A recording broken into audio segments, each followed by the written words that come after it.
Hello বন্ধুরা, তো আমি আজকে আবার অন্যদিনের মতো নতুন একটা রেসিপি নিয়ে এসেছি। আজকের রেসিপি হচ্ছে বালুশাহী মিষ্টি। তো চলো আমি রেসিপিটা কিভাবে বানাই তোমরা শেষ পর্যন্ত ভিডিওটা স্কিপ না করে দেখতে থাকো। তো চলো রেসিপিটা শুরু করি। এই মিষ্টিটা বানানোর জন্য প্রথমে আমি একটা গামলা বাটি নিয়ে নেব। এই মিষ্টিটা বানানোর জন্য আমার ময়দা লাগবে। তো দেখো আমি এই বাটির এক বাটি ময়দা নিয়ে নিয়েছি। এর মধ্যে 300 গ্রাম ময়দা আছে। তো ময়দাটা আমি গামলা বাটির মধ্যে দিয়ে দেবো। এই চামচের আমি হাফ চামচ বেকিং সোডা দিয়ে দেব। বেকিং পাউডার না, বেকিং সোডা দিয়ে দিলাম। ওর মধ্যে সামান্য পরিমাণে একটু লবণ দিয়ে দেব। মিষ্টির মধ্যে একটু লবণ দিলে খেতে ভালো লাগে। খুব সামান্য পরিমাণে লবণ দিয়ে দিলাম। ওর মধ্যে 6 চামচ মতো ঘি দিয়ে দেব। তোমরা চাইলে সাদা তেল দিয়ে বানাতে পারো, তো ঘিটা দিয়ে বানালে এই বালুশাহী মিষ্টিটা খেতে খুব ভালো লাগে, তার জন্য আমি দিয়ে দিলাম। এবার মাখিয়ে নেব। ঘিটা বেশ ভালো করে মেখে নেব ময়দার মধ্যে।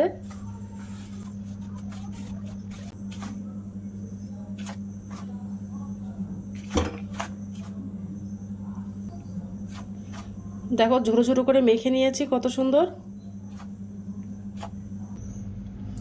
এবার আমি টক দই দিয়ে দেবো। টক দই দিয়েই আমি মাখিয়ে নেব এই ডোটা।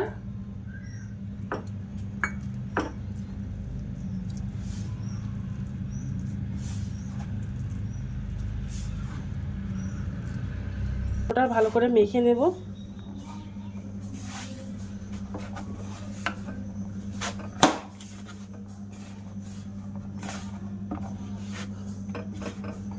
একদম মসৃণভাবে ডোটা বানাইনি, একটু এবড়ো খেবড়ো করে ডোটা বানিয়েছি।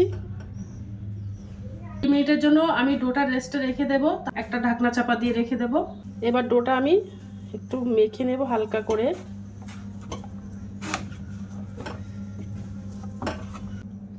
এবার আমি বালুশাহী মিষ্টিগুলো সব বানিয়ে নেব। তো প্রথমে আমি এর থেকে একটু লেচি কেটে নেব। আর এই মিষ্টিগুলো আমি খুব বড় বড় করব না, এর থেকে একটা লেচি কেটে নিয়েছি। নিয়ে একটু গোলাকার করে নেব। নিয়ে হাত দিয়ে চাপটা করে দেব।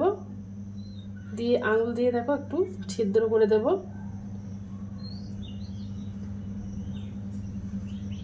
এইভাবে আমি বাদ বাকি মিষ্টিগুলো সব বানিয়ে নেব। তো দেখো বালুশাহীগুলো বানানো হয়ে গেছে। এবার আমি ভাজা করে নেব। দেখো কড়াইতে তেল দিয়ে দিয়েছি, তেলটা গরম হয়ে গেছে। এবার আমি বালুশাহীগুলো দিয়ে দেব তেলের মধ্যে।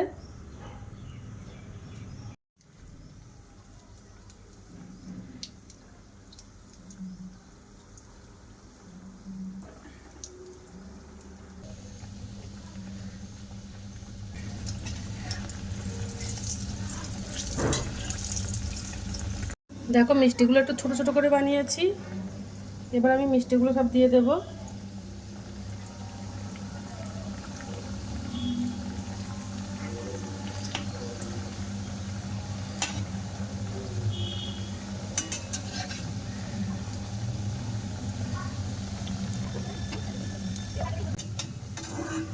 দেখো মিষ্টিটা ভাজা করা হয়ে গেছে।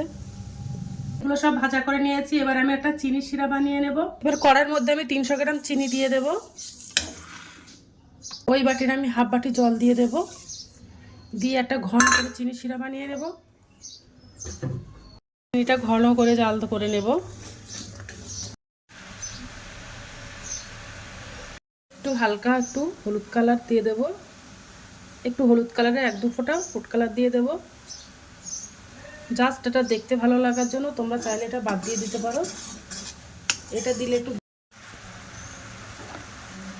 এবার আমি গ্যাসটা অফ করে দেব।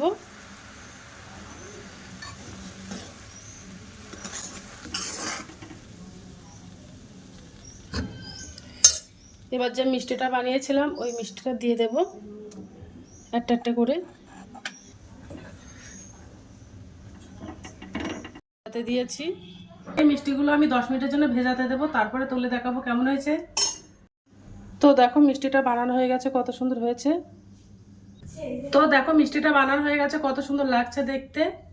এই মিষ্টিটা দেখতে যেমন সুন্দর, খেতেও কিন্তু দুর্দান্ত লাগে। তোমরা একগুলো বাড়িতে ট্রাই করতে পারো। তো আজকের দিনের মতো ভিডিওটা এখানে শেষ করছি। আগামী দিন আবার একটা নতুন ভিডিও চলে আসবো। তো টাটা বাই বাই, সবাই ভালো থাকবে, সুস্থ থাকবে। আগামী দিন আবার দেখা হবে।